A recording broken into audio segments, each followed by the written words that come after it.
Hello guys, నేను మీ సాయి తేజ. ఇంకొక important job అప్డేట్తోనైతే వచ్చిన. ఆ ఇంపార్టెంట్ జాబ్ అప్డేట్ వచ్చేసి మనకి ఐబీపీఎస్ పీఓ బ్యాంక్ ఎగ్జామ్స్ అనమాట. ఇది మనకి భారీ నోటిఫికేషన్ రిలీజ్ అయింది. ఇది ఏంటంటే 6,715 వేకెన్సీస్ ఉన్నాయి ఇక్కడ. దీనికి మీకు ఎగ్జామ్ ప్యాటర్న్ ఏముంటుంది, ఎలిజిబిలిటీ క్రైటీరియా నేను మొత్తం ఈ వీడియోలో ఎక్స్ప్లెయిన్ చేస్తాను. అండ్ వీడియోని ఎండ్ వరకు చూడండి అండ్ ఎండ్ వరకు స్కిప్ చేయకండి, చాలా ఇంట్రెస్టింగ్ ఉంటుంది, ఓకేనా. అండ్ మీకు చెప్తున్నాను, ఈ ఎగ్జామ్ అనేది ఐబీపీఎస్ పీఓ ఎవరైతే ఆస్పిరెంట్స్ ఉంటారో వాళ్ళకి ఇది టోటల్గా మనకి 3 స్టేజెస్లో అవుతుంది అనమాట. ఫస్ట్ స్టేజ్ వచ్చేసి ప్రిలిమ్స్, సెకండ్ స్టేజ్ వచ్చేసి ఏమో మెయిన్స్, థర్డ్ టెస్ట్ వచ్చేసి మనకి ఇంటర్వ్యూ పర్సనాలిటీ టెస్ట్ అనమాట, ఓకేనా. ఓకే, మీకు చెప్తున్నా ప్రిలిమ్స్ జాగ్రత్త వినండి గాయస్, అది చాలా బాగుంటుంది వీడియో. ప్రిలిమ్స్ వచ్చేసి 1 అవర్ అనమాట ఎగ్జామ్. టోటల్గా మనకి వచ్చేసి 100 మార్క్స్ అనమాట, ఓకేనా. 1 అవర్లో మీరు 100 మార్క్స్ని అటెంప్ట్ చేయాల్సి ఉంటుంది, ఓకేనా. యూ గెట్ చూడండి గాయస్, నేను సిలబస్ చెప్తున్నాను, జాగ్రత్త వినండి. ప్రిలిమ్స్ సిలబస్ ఇంగ్లీష్ లాంగ్వేజ్ వచ్చేసి 30 క్వశ్చన్ 30 మార్క్స్. క్వాంటిటేటివ్ యాప్టిట్యూడ్ వచ్చేసి 35 క్వశ్చన్స్ 30 మార్క్స్, ఓకేనా. రీజనింగ్ ఎబిలిటీ వచ్చేసి 35 questions 40 marks. Guys, negative marking వచ్చేసి 0.25, ఓకేనా. మనకి మీరు ఏదైతే ఒక క్వశ్చన్ రాంగ్ పెట్టారు అనుకోండి, ఆ క్వశ్చన్కి 0.25 నెగిటివ్ మార్కింగ్ అయితే కట్ అయిపోతుంది అనమాట. ఓకే, మీరు ఆన్సర్ చేసేటప్పుడు చాలా జాగ్రత్తగా ఆన్సర్ చేయండి. ఇంకొకటి మీకు మెయిన్స్ ఎగ్జామ్ ప్యాటర్న్ చెప్తున్నాను, జాగ్రత్తగా వినండి, ఓకేనా. అయితే మెయిన్స్ ఎగ్జామ్ ఎవరైతే ప్రిలిమ్స్ ఎగ్జామ్ పాస్ అవుతారు కదా వాళ్ళకి నెక్స్ట్ మెయిన్స్ ఎగ్జామ్ కండక్ట్ చేస్తారు. ఓకే గైస్, ఇక్కడ చెప్తున్నాను, జాగ్రత్త వినండి. అయితే ఇందులో మనకి ఆబ్జెక్టివ్ టెస్ట్ ఉంటుంది, డిస్క్రిప్టివ్ టెస్ట్ ఉంటుంది and new personality psychometric test అంట, ఓకేనా. ఇందులో కూడా మనకి 3 స్టేజెస్ ఉంటాయి. ఇప్పుడు నేను లైన్గా చెప్తున్నాను మనకి మెయిన్స్ గురించి, జాగ్రత్త వినండి. ఓకే, ఆబ్జెక్టివ్ టెస్ట్ వచ్చేసి మనకి 170 క్వశ్చన్స్ 200 మార్క్స్, ఓకేనా. అందులో నేను మీకు సిలబస్ చెప్తున్నాను చూడండి. Reasoning and computer aptitude 40 questions for 60 marks, okay. Next data analysis and interpretation 35 to 40 questions for 60 marks. General awareness, economy and banking, okay guys, ఇది మనకి 50 to 60 క్వశ్చన్స్ ఫర్ 60 మార్క్స్, ఓకేనా. ఇది గాయస్, ఇది ఇక్కడ సెకండ్ ఏంటంటే descriptive test 25 to 50 marks అంట. మీరు ఈ డిస్క్రిప్టివ్ టెస్ట్లో ఏం చేస్తారో నేను చెప్తా. You will type an essay and comprehensive letter on computer. మీరు ఏంటంటే ఒక ఎస్సే టైప్ చేయాలన్నమాట కంప్యూటర్లో, ఓకేనా.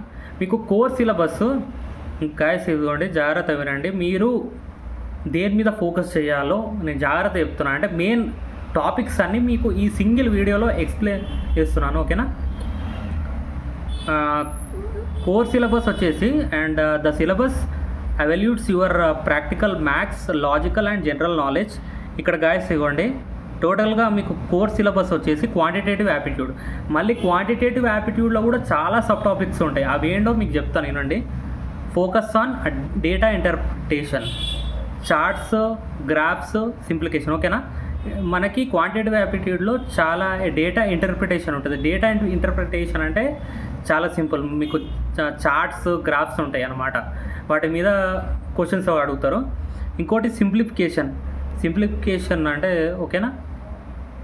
And quadratic equation, number series and arithmetic topics like profit and loss, ఓకేనా. సింప్లిఫికేషన్ మీద అడుగుతారు, క్వాడ్రాటిక్ ఈక్వేషన్స్ మీద తప్పకుండా వస్తాయి. మనం ఆల్రెడీ చిన్నప్పుడు నేర్చుకున్నది ఇది మ్యాథ్స్లో. నంబర్ సిరీస్ గాయస్, ఇది చాలా important. And arithmetic topics like profit and loss మీద అడుగుతారు, మళ్ళీ percentages and time and work అనమాట. ఓకేనా. ఇంకోటి గాయస్ నెక్స్ట్ వచ్చేసి reasoning ability. Focus on complex puzzles, sitting arrangements, floor puzzles, syllogism, blood relation, coding and decoding and input and output. ఓకేనా guys. ఇక్కడ మీరు ఏం చేయాలంటే రీజనింగ్ ఎబిలిటీలో పజిల్స్ మీద బాగా ఫోకస్ చేయాలి, అండ్ సిట్టింగ్ అరేంజ్మెంట్స్ మీద, syllogism, blood relations, coding and decoding, input and out coding. ఇది మీకు యూట్యూబ్లో అవైలబుల్గా ఉంటాయి. ఓకేనా. ఇక నెక్స్ట్ ఇంగ్లీష్ లాంగ్వేజ్ చెప్తున్నాను, జాగ్రత్తగా వినండి. Focus on reading comprehension, error detention, parajumbles and vocabulary. Guys ఏంటంటే మనకు ఒక ప్యాసేజ్ ఇస్తాడు, ఆ ప్యాసేజ్ నుండి కొన్ని క్వశ్చన్స్ అడుగుతాడు అనమాట. అదేంటంటే ప్యాసేజ్ చదివి మీరు కింద ఇచ్చిన క్వశ్చన్స్కి ఆన్సర్ చేయాలి, అది ఆ ప్యాసేజెస్లోనే ఉంటాయి. ఓకేనా. And vocabulary. ఇంకోటి గాయస్ జనరల్ అవేర్నెస్ గాయస్, ఇది ఇక ఫైనల్గా ఈ టాపిక్. ఓకేనా.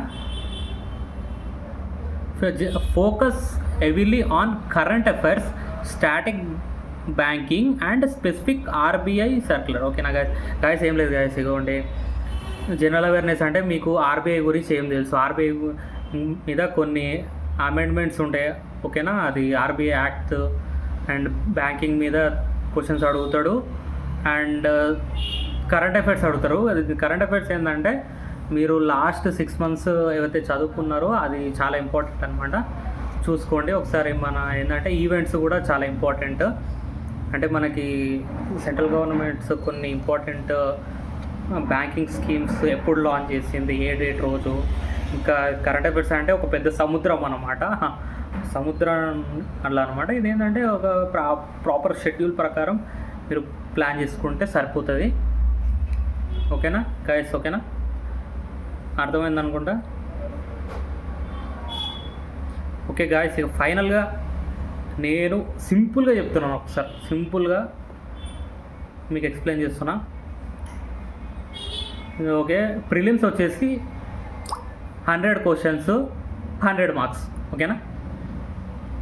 మెయిన్స్ వచ్చేసి 170 questions 200 marks. ఓకేనా. ఇది గాయస్. ఈ వీడియో మీకు నచ్చినట్టయితే లైక్ చేయండి, షేర్ చేయండి, అండ్ వీలైనంత వరకు ఈ వీడియోని మీకు మీ ఫ్రెండ్స్కి షేర్ చేయండి. ఎందుకంటే సబ్స్క్రైబర్స్ అనేవాళ్ళు చాలా తక్కువ అనమాట, సబ్స్క్రైబర్స్ రావట్లేదు మన వీడియోకి. ఏంటంటే మీరు ఇచ్చే మోటివేషన్, ఒకవేళ నాకు సబ్స్క్రైబర్స్ పెరిగితే మీకు ఇంకొన్ని ఇన్ఫర్మేటివ్ వీడియోస్ అనేది చేస్తాను. ఓకేనా. అండ్ ఈ వీడియోని ఇంతటితో ఎండ్ చేస్తున్నాను. ఈ వీడియో మీకు ఇన్ఫర్మేటివ్ అనిపిస్తే like, share and subscribe Sai Teja voice YouTube channel. జై హింద్.